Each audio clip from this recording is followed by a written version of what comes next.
Hello बच्चों, आज हम हिंदी में नया पाठ शुरू करने जा रहे हैं। पाठ का नाम है डाकिया और पाठ का जो नंबर है वो है 16।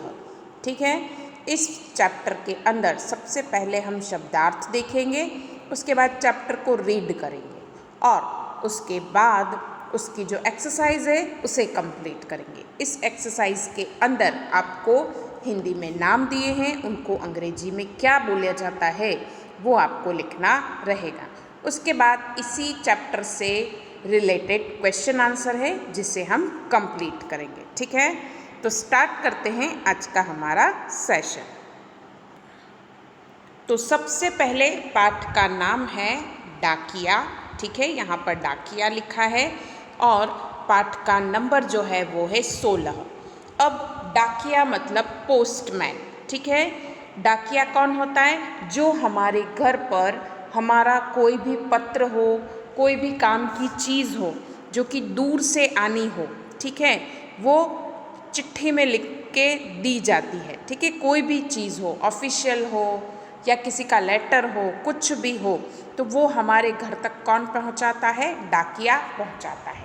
अब तो डाकिए का काम बहुत कम हो गया है देखा जाए तो, पर कुछ ऐसे ज़रूरी कागजात होते हैं जिनको हम पोस्ट करते हैं, दूर से आते हैं, जिनका हमें पेपर पर होना, लिखा हुआ होना ज़रूरी होता है, तो वो सब कौन लाता है हमारे घर तक?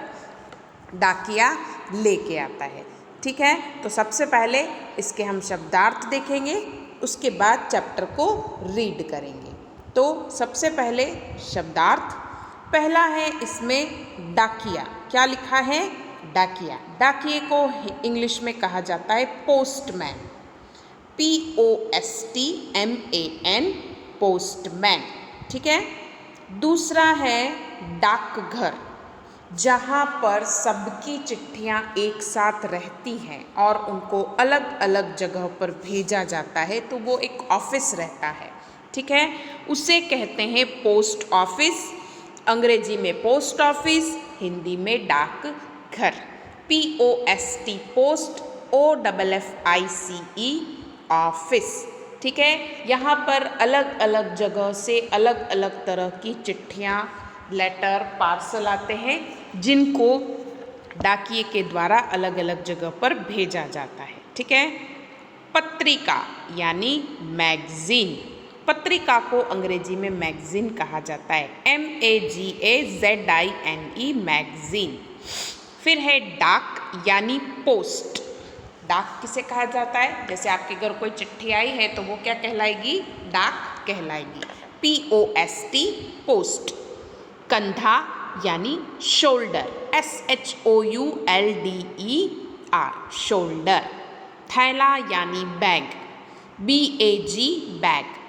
राह देखना, to wait, TOWAIT, to wait. ठीक है, ये थे इसके शब्दार्थ।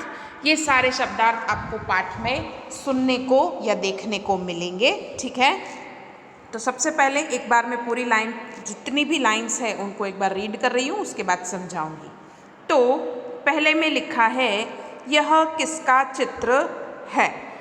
दूसरी लाइन में लिखा है यह एक डाकिए का चित्र है। डाकिए का नाम रामदयाल है। यह डाकघर में काम करता है। इसके कंधे पर पीले रंग का थैला है। थैले में पत्र, पत्रिकाएं और पार्सल हैं। यह घर घर जाकर डाक बांटता है। लोग डाकिए की राह देखते हैं। डाकिया हम सबका मित्र है।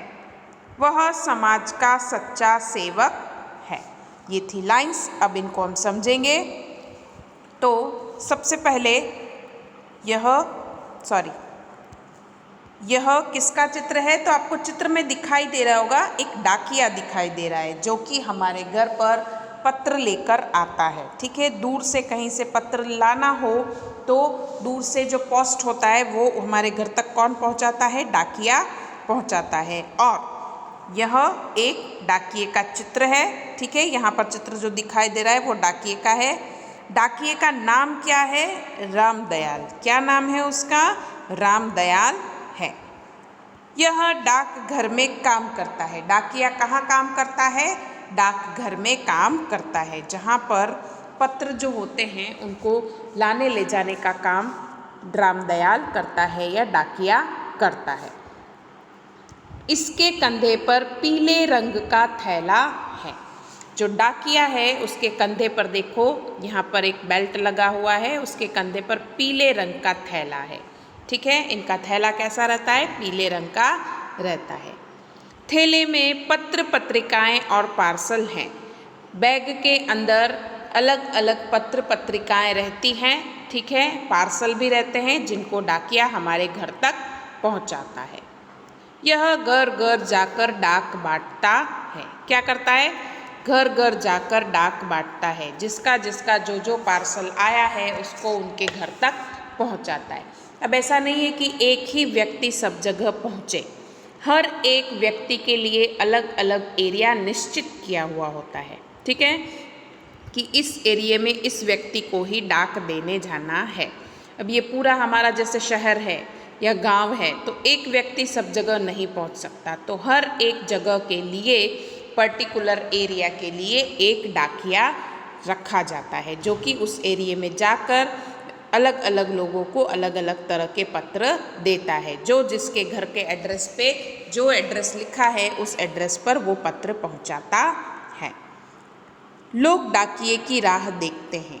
पहले बहुत ज़्यादा देखते थे राह, अब तो कम हो गया है क्योंकि हमारे पास मोबाइल आ गया है। ठीक है, पहले बहुत ज़्यादा राह देखते थे, किसी का भी पत्र आता था तो बहुत ज़्यादा खुश होते थे। डाकिया हम सबका मित्र है। क्या है?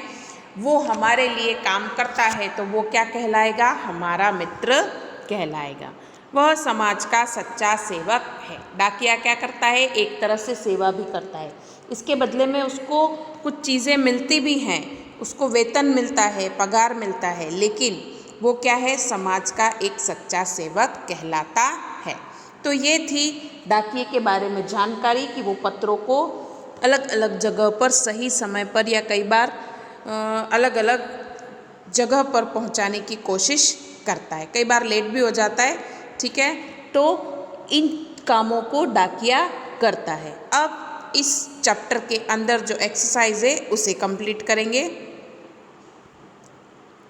सबसे पहली एक्सरसाइज है, इसमें स्वाध्याय लिखा है कि निम्नलिखित हिंदी शब्दों के सामने अंग्रेजी शब्द लिखिए।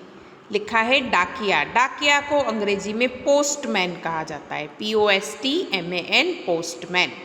थैला यानी बैग, डाक यानी पोस्ट, कोई भी चिट्ठी हो, पार्सल हो, वो क्या कहलाता है? डाक कहलाता है। कंधा यानी शोल्डर, डाकघर यानी पोस्ट ऑफिस, राह देखना यानी टू वेट। जो मैंने आपको शब्दार्थ बताए हैं उसी में से ये स्वाध्याय है। उसके बाद प्रश्नोत्तर है कि निम्नलिखित प्रश्नों के उत्तर लिखिए। अब आपको यहाँ पर अलग अलग प्रश्न दिख रहे हैं, 4। सबसे पहला प्रश्न है, डाकिये का नाम क्या है? तो डाकिये का नाम क्या है? रामदयाल। ओके, क्या था डाकिये का नाम? रामदयाल। तो यहाँ लिखना है डाकिये का नाम रामदयाल है। दूसरा प्रश्न, डाकिया कहाँ काम करता है? तो डाकिया डाकघर में काम करता है। ठीक है, यहाँ पर डाकघर लिखा है। कहाँ काम करता है डाकिया? डाकघर में काम करता है, पोस्ट ऑफिस में। डाकिये के थैले में क्या क्या है? डाकिये के थैले में क्या क्या है? तो डाकिये के थैले में पत्र पत्रिकाएं और पार्सल है। डाकिया क्या काम करता है? डाकिया क्या काम करता है? तो डाकिया घर घर जाकर डाक बांटता है। क्या करता है? डाकिया घर घर जाकर डाक बांटता है, मतलब जो भी पार्सल आया है उनको अलग अलग जगह पर बांटने जाता है। ठीक है, अब आज आपके होमवर्क के अंदर आपको क्या करना है वो मैं आपको बता देती हूँ। सबसे पहले ये जो चैप्टर है उसको आपको अच्छे से रीड करना है और ये जो शब्दार्थ दिए हुए हैं उनको आपको नोटबुक में लिखना है। चैप्टर को रीड करना है, शब्दार्थ को लिखना है, चैप्टर का नाम और नंबर डालकर। ठीक है, पूरा पाठ नोटबुक में नहीं लिखना है, सिर्फ पढ़ना है। उसके बाद ये जो एक्सरसाइज आपको दिख रही है उसको आपको टेक्स्ट बुक में ही कंप्लीट करना है, नोटबुक में नहीं लिखना है। ठीक है, ये वाली एक्सरसाइज टेक्स्ट बुक में ही कंप्लीट करनी है, नोटबुक में नहीं लिखनी है। और ये एक्सरसाइज टेक्स्ट बुक में लिखने के बाद नोटबुक में लिखनी है। सारे के सारे 4 क्वेश्चन आंसर हैं, 1 2 3 4। ये चारों क्वेश्चन आंसर आपको टेक्स्ट बुक में कंप्लीट करने के बाद नोटबुक में लिखने हैं। जब भी आप वीडियो देखते हैं तो इस बात का ध्यान रखना है कि मैडम किस में लिखने के लिए बोल रही है। ये 4 क्वेश्चन आपको आपकी टेक्स्ट बुक में कंप्लीट करने के बाद नोटबुक में लिखने हैं। ये वाली एक्सरसाइज जो है उसको आपको इसी टेक्स्ट बुक के अंदर ही कंप्लीट करना है। ठीक है।